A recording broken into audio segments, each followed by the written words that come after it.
Praise the lord. ఈరోజు దేవుని వాగ్దానము, బలులు అర్పించుట కంటే ఆజ్ఞను గైకొనుటయు, పొట్టేళ్ల క్రొవ్వు అర్పించుట కంటే మాట వినుటయు శ్రేష్టము. సమూయేలు మొదటి గ్రంథము 15వ అధ్యాయము 22వ వచనము.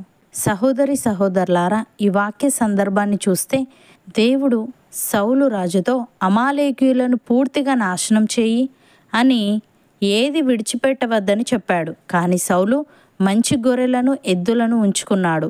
అమాలేకీయుల రాజు అగగును కూడా బ్రతికించాడు. తన నిర్ణయాన్ని దేవునికి బలి అర్పించడానికి కాపాడాను అని సమర్థించుకున్నాడు. ప్రియులారా, సౌలు దేవుని ఆజ్ఞను పూర్తిగా పాటించలేదు. తన సొంత ఆలోచనను దేవుని ఆజ్ఞ కంటే ఎక్కువగా పెట్టుకున్నాడు. అందుకే సమూయేలు ఇలా అన్నాడు: బలులు అర్పించుట కంటే ఆజ్ఞను గైకొనుటయు, పొట్టేళ్ల కొవ్వు అర్పించుట కంటే మాట వినుటయు శ్రేష్టము అని. ప్రియులారా, ఈ వాక్యాన్ని మనకు అన్వయించుకుంటే ఇక్కడ బలులు అంటే ఈరోజు మనం చేసే ఆరాధన, దాన ధర్మాలు, ఉపవాసాలు, ప్రార్థనలు ఇవన్నీ. కానీ దేవుడు ముఖ్యంగా ఏమి చూస్తాడంటే మనం ఆయన మాట విని ఆయన వాక్య ప్రకారం నడుచుకుంటున్నామా లేదా అని. విధేయత లేకుండా ఆరాధన వృధా.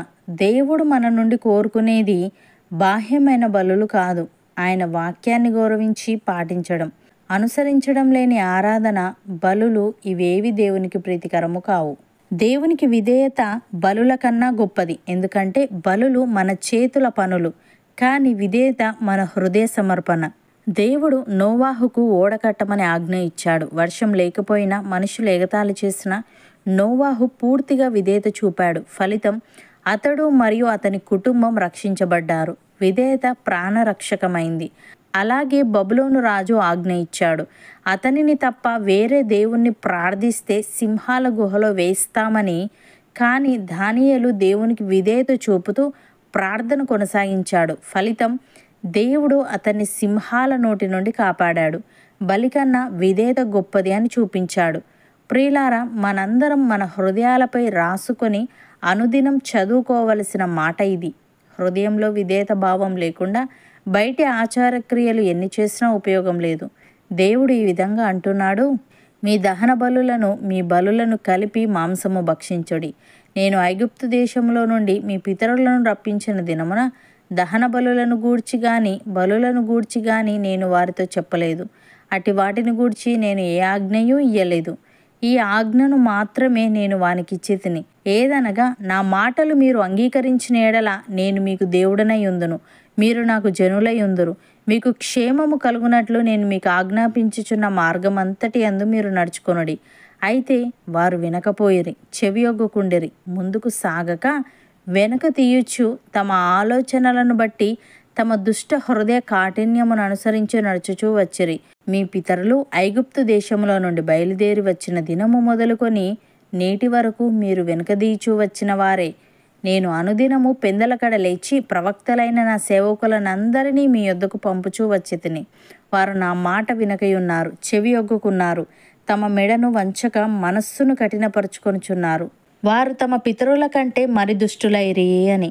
సహోదరి సహోదరులారా, చెట్టు మంచిదని ఎంచి దాని పండును మంచిదే అని ఎంచుడి, లేదా చెట్టు చెడ్డదని ఎంచి దాని పండును చెడ్డదే అని ఎంచుడి. చెట్టు దాని పండు వలన తెలియబడును. సర్పసంతానమా, మీరు చెడ్డవారయుండి ఏలాగు మంచి మాటలు పలుకగలరు? హృదయమందు నిండి ఉండు దానిని బట్టి నోరు మాటలాడును గదా. సజ్జనుడు తన మంచి ధననిధిలో నుండి సద్విషయములను తెచ్చును, దుర్జనుడు తన చెడ్డ ధననిధిలో నుండి దుర్విషయములను తెచ్చును. నేను మీతో చెప్పునదేమనగా, మనుష్యులు పలుకు వ్యర్థమైన ప్రతి మాటను గూర్చియో విమర్శ దినమున లెక్క చెప్పవలసి ఉండును. నీ మాటలను బట్టి నీతిమంతుడవని తీర్పు నొందుదువు, నీ మాటలను బట్టియే అపరాధివని తీర్పు నొందుదువు. అవును అన్నవారు నాతో పాటు ప్రార్థనలో ఏకీభవించండి. పరిశుద్ధుడా, ప్రేమగల తండ్రి, బలులు అర్పించుట కంటే ఆజ్ఞను గైకొనుటయు, పొట్టేళ్ల క్రొవ్వు అర్పించుట కంటే మాట వినుటయు శ్రేష్టమని, హృదయంలో విధేయత భావం లేకుండా బయటి ఆచార క్రియలు ఎన్ని చేసినా వృధాయేనని నీవు తెలియజేశావు. తండ్రి, నీకు స్తుతులు.